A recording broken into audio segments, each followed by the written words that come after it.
Welcome back to city news. Municipal chairperson తాడిపోయిన రాధిక పట్టణ 7వ వార్డులో బుధవారం పర్యటించారు.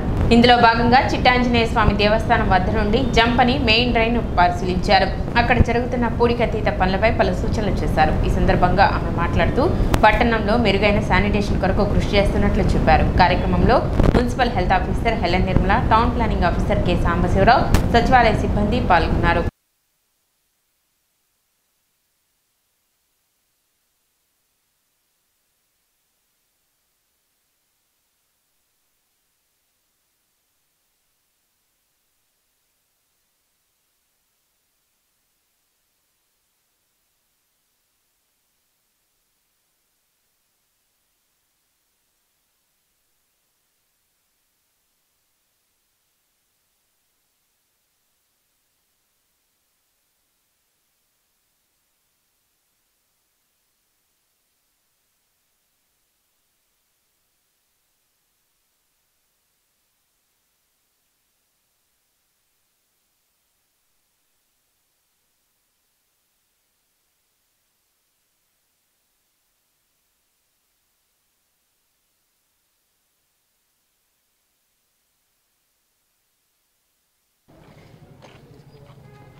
ఏడో వార్డులోకి రావటం జరిగింది శానిటేషన్ మీద.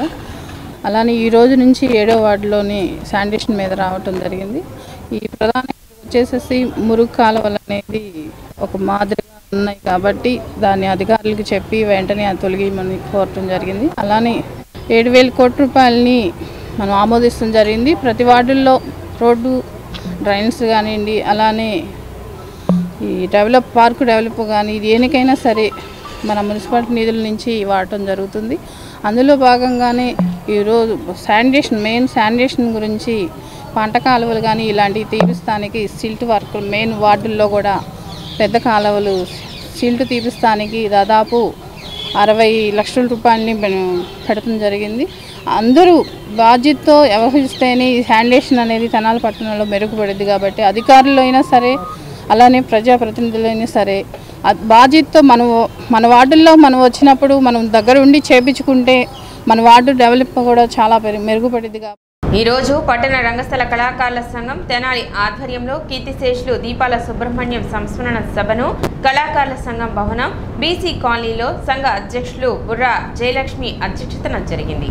ఈ కార్యక్రమానికి ముఖ్య అతిథిగా సినీ మాటల రచయిత బుర్రా సాయి మాధవ్ పాల్గొన్నారు. వారు మాట్లాడుతూ దీపాల సుబ్రహ్మణ్యం పౌరాణిక కళారంగానికి చేసిన సేవలు మరవలేనివని, ఆయన ఎంతో మంది కళాకారులను పోషించడం అనేది గొప్ప విషయమని చెప్పారు. ఈ కార్యక్రమంలో సంఘ వర్కింగ్ ప్రెసిడెంట్ గరికపాటి సుబ్బారావు, కార్యదర్శి ఏ ఆదినారాయణ, కోశాధికారి మేరిగ రామలింగేశ్వరరావు, కార్యనిర్వాహక కార్యదర్శి గణపతి మధుకర్, వేమూరి విజయభాస్కర్, పందిటి సుబ్బారావు, చెరుమల్లి సింగారావు మరియు దీపాల సుబ్రహ్మణ్యం కుటుంబ సభ్యులు, ప్రముఖ నాటక సమాజాల వారు హాజరయ్యారు.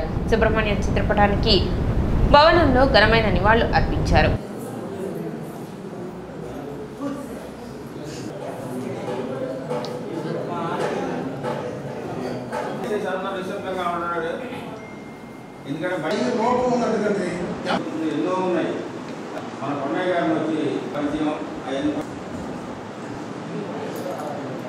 కానీ ఆరోగ్యంగా ఉండి చాలా యాక్టివ్గా ఉండి ఎలాంటి చిన్న తేడా కూడా లేకుండా, ఎలాంటి సూచన లేకుండా ఒక మనిషి సడన్గా వెళ్ళిపోవటం అనేది ఒక రకంగా చెప్పాలంటే ఆయన చాలా అదృష్టం ఉంది. ఎందుకంటే ఆయన బాధపడలేదు, హాస్పిటలైజ్ అవ్వలేదు, తీసుకోలేదు, ఎవరితో ఆయన సేవ చేయించుకోలేదు. ఎవరితో సేవ చేయించుకోకుండా చక్కగా ప్రోగ్రాంకి వెళ్ళి ఆయనకి ఇష్టమైన హార్మోనీ ప్లే చేస్తూ, ఆయనకి ఇష్టమైన నాటకానికి సర్వీస్ చేస్తూ, నాటకానికి పని చేస్తూ అలాగా ఆయన ఫెయింట్ అయిపోయాడు. ఫెయింట్ అయిపోయిన తర్వాత నెక్స్ట్ డేనో లేకపోతే ఇంకో 2 రోజుల తర్వాత ఆయన లేడన్న విషయం డాక్టర్ గారు చెప్పారు. కళాకారుడి బూడిద శివుడి నుదుటి మీద విభూతితో సమానం. ఆ డైలాగ్కి మంచి పేరు వచ్చింది నాకు. అలాగే శివుడు ఆయన్ని చాలా సునాయాసంగా ఎలాంటి కష్టపట్టకుండా సంతోషంగా హాయిగా తీసుకెళ్ళిపోయాడు. ఎంతోమంది కళాకారులకు అన్నం పెట్టాడు. అద్భుతమైన కళారూపాన్ని క్రియేట్ చేశాడు. తెనాలికి నంది అవార్డు తీసుకొచ్చాడు. నంది అవార్డు తీసుకొచ్చి ఎస్ మళ్ళీ తెనాలి కళల కాణాచి అని తెలుగు నేల మొత్తం వినిపించేలా చేసినటువంటి వ్యక్తి దీపాల సుబ్రహ్మణ్యం గారు. సుబ్రహ్మణ్యం గారు అదే రూమ్లో తీసుకొని మరి అందరూ 50 సంవత్సరాలు చేస్తున్నారన్నారు. అలాగే ఏ స్కూల్కి వెళ్ళినా కానీ, ఏ స్కూల్లో పిల్లలు వచ్చి మేకప్ చేయించుకున్నా కానీ పలానా సుబ్రహ్మణ్యం గారి దగ్గర మేకప్ చేయించుకొస్తానే వాళ్ళు. ఏదైనా పండగ జరిగితే అన్ని స్కూళ్ళల్లో పిల్లలకి వేషాలు వేయించేవాడు. రాముడని కృష్ణుడిని వేసుకెళ్ళాలి మమ్మల్ని. ప్రతి స్కూల్లో ఏ స్కూల్లో ఎక్కడికి వెళ్ళినా కానీ ప్రతి ఒక్కళ్ళు కూడా పలానా సుబ్రహ్మణ్యం గారి దగ్గర. నేను అట్లే మా మనవరాలు కూడా 2 సార్లు కృష్ణుడి వేషం వేయించాను అక్కడ. మరి అలాంటి వ్యక్తి ఈరోజు లేకపోవటం మరి చాలా దురదృష్టకరం. ఆయనకి ఏ లోకంలో ఉన్న ఆయన మనశ్శాంతిగా ఉండాలని, ఆత్మ శాంతించాలని వారికి కుటుంబ సభ్యులకు నా ప్రగాఢ సానుభూతి తెలియజేస్తూ వక్ఫ్ బోర్డు బిల్లును రద్దు చేయాలని మరియు పాస్టర్ పగడాల ప్రవీణ్ మృతికి సంబంధించి నిజ నిర్ధారణ కమిటీ వేయాలని కాంగ్రెస్ పార్టీ గుంటూరు జిల్లా ఎస్సీసీల అధ్యక్షులు ధారా రామకృష్ణ డిమాండ్ చేశారు. స్థానిక ముత్యంశెట్టిపాలెంలోని అంబేద్కర్ విగ్రహం వద్ద కాంగ్రెస్ పార్టీ ఆధ్వర్యంలో నిరసన వ్యక్తం చేశారు. వక్ఫ్ బిల్లు రద్దు చేయాలని, ప్రవీణ్ కుమార్ మృతిపై కమిటీ వేయాలని, భారతదేశ ఔన్నత్యాన్ని కాపాడాలని, విద్యా విధానంలో ప్రైవేటు భాగస్వామ్యం తగ్గించాలని, రైతుల నల్ల చట్టాలను రద్దు చేయాలని, మహారాష్ట్ర మణిపూర్లలో విధ్వంసాలను అరికట్టాలని డిమాండ్ చేశారు. కార్యక్రమంలో తెనాలి నియోజకవర్గ ఎస్సీసీల అధ్యక్షులు గొరికిపూడి అశోక్, మైనార్టీ నాయకులు చాంద్ బాషా, షేక్ గౌస్, జ్ఞానేశ్వరరావు, అక్కిదాస్ శ్యామ్, పులిపాటి వంశీ, హైమారావు తదితరులు పాల్గొన్నారు. బీజేపీ ప్రభుత్వంలో ఎంతో భయభ్రాంతులతో జీవించాల్సిన పరిస్థితులు బీజేపీ ప్రభుత్వం తీసుకొస్తుంది. నిన్న మణిపూర్లో జరిగిన అల్లర్లు, మొన్న మహారాష్ట్రలో జరిగినటువంటి అల్లర్లు కానీ, ఇలాగే క్రైస్తవులపైన, మైనార్టీలపైన, ముస్లిం మైనార్టీలపైన దాడులు చేసి పాశవిక చర్యలను అవలంబిస్తూ వాళ్ళు ప్రభుత్వాన్ని ప్రజల కోసం పరిపాలిస్తున్నారా, లేకపోతే వాళ్ళ నిరంకుశత్వాన్ని, నియంతృత్వాన్ని చాటుకోవడానికి ప్రజల్ని హింసలపాలు చేస్తున్నారా అనేది అర్థం కావట్లేదు. దీన్ని మేము కాంగ్రెస్ పార్టీ తరఫున తీవ్రంగా వ్యతిరేకిస్తున్నాం. అంబేద్కర్ రాజ్యాంగం ద్వారా ప్రతి ఒక్కరికి చట్టాన్ని చేశాడు, ప్రతి హక్కుల్ని చట్టాన్ని ఇచ్చాడు. అదే హక్కుల్ని, మన హక్కుల్ని మనం కాపాడుకోవాలా, మన ఆస్తుల్ని మనం కాపాడుకోవాలా. ఈరోజు వక్ఫ్ బిల్లుని బలవంతంగా వక్ఫ్ బిల్లుని ఈరోజు పార్లమెంట్లో పెడుతున్నారు. వక్ఫ్ బిల్లు అంటే ముస్లింలకి ఎప్పటి నుంచి అనాదిగా ఉన్నటువంటి ఆస్తుల్ని ప్రభుత్వంలో ఉన్నటువంటి బీజేపీ లాక్కోవటం, వాళ్ళ ఆస్తుల్ని పరిరక్షించాల్సిన ప్రభుత్వమే ఈరోజు వాళ్ళ ఆస్తులను లాక్కుంటుందంటే ముస్లింలందరి పట్ల మనందరం కూడా వారికి మద్దతు ఇచ్చి వాళ్ళకి వక్ఫ్ బిల్లును రద్దు అయ్యేదాకా కూడా కాంగ్రెస్ పార్టీ తరఫున పూర్తిగా మేము మద్దతిస్తాం. చేబ్రోలు మండలం వేజండ్ల గ్రామం నందు శ్రీ సత్యహరిశ్చంద్ర మహాప్రస్థానం నందు స్వామి జ్ఞానప్రసన్న పర్యవేక్షణలో గ్రామ ప్రజల సహకారంతో శ్మశానం నందు నూతనంగా శవదహనశాల కెలిన్ ప్రారంభోత్సవం జరిగింది.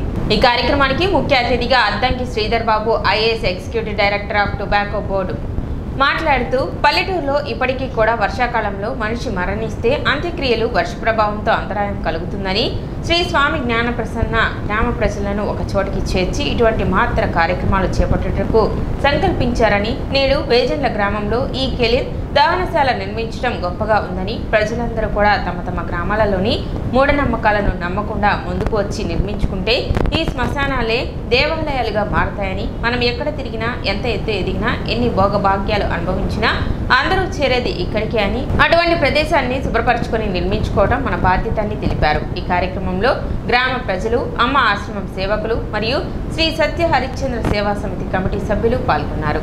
శ్మశాన వాటికలో అధునాతన సదుపాయాలతో కూడిన ఒక కిలిన్ ని ప్రారంభించడం జరిగింది. ఇదంతా ప్రజలు, వేజండ్ల గ్రామ ప్రజలు తమంతట తాము చందా వేసుకొని అమ్మ చారిటబుల్ ట్రస్ట్ ఆధ్వర్యంలోని బాబా గారి ప్రేరణతోటి ఇక్కడ 2 నెలలు 3 నెలల్లో ఒక మంచి అధునాతన సదుపాయాలతో ఉన్న ఫెసిలిటీని ప్రారంభించడం జరిగింది. వేజండ్ల గ్రామ ప్రజలు ఆలోచించినట్లు ప్రతి గ్రామంలో ప్రతి ఒక్కళ్ళు ఒక 1000 రూపాయలు 2000 రూపాయలు చందా వేసుకొని తమ గ్రామానికి సపరేట్గా శ్మశానం కానీ వాటిలోని ఫెసిలిటీస్ కానీ అధునాతన సదుపాయాలతో ఉండాలి అని సంకల్పించుకుంటే చాలా ఎక్కువ ఖర్చు ఏం కాదు, మొత్తం 5-6 లక్షల్లో అయిపోతుంది. ఒక అద్భుతమైన భవనము, దాంతో పాటు మిగతా సదుపాయాలు అన్నీ ఇక్కడ సమకూరాయి. తెనాలి మండలం అంటే ఇదంతా చాలా రిచ్ ఏరియా. మీ ల్యాండ్స్ అవి కూడా చాలా ఖరీదైన భూములు. మీరందరూ చాలా ఉన్నత సంపన్న వర్గానికి సంబంధించిన వాళ్ళు. ఈరోజు మనం ఇప్పుడు గవర్నమెంట్ కొత్తగా P4 విధానాలను ప్రవేశపెట్టింది. అంటే లేని వాళ్ళ దగ్గర నుంచి పేదవాళ్ళకి ఇచ్చి సమాజంలోని ఈ అంతరాలను ఈక్వల్ చేయాలనేది చంద్రబాబు నాయుడు గారి సంకల్పం. ఇది చాలా మంచి సంకల్పం. దానికంటే ముందు నేనేమంటానంటే, మన ఊళ్ళో ఇదే వేజెండ్లో కోటీశ్వరులు ఉన్నారు, NRIs ఉన్నారు, ఉన్నత విద్యావంతులు ఉన్నారు. ఎక్కడెక్కడికో వెళ్ళి సంపాదించుకొని అక్కడి నుంచి భూములు కొనుక్కొని ఓకే అవన్నీ బాగా. సిటీ న్యూస్ ముగించే ముందు ముఖ్యాంశాలు మరోసారి.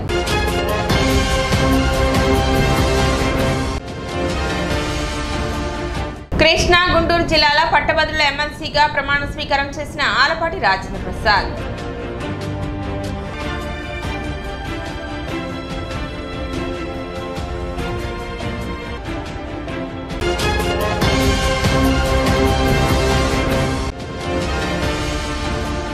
తెనాలిలో బుధవారం నుండి ప్రారంభమైన రాష్ట్ర స్థాయి తైక్వాండో పోటీలు.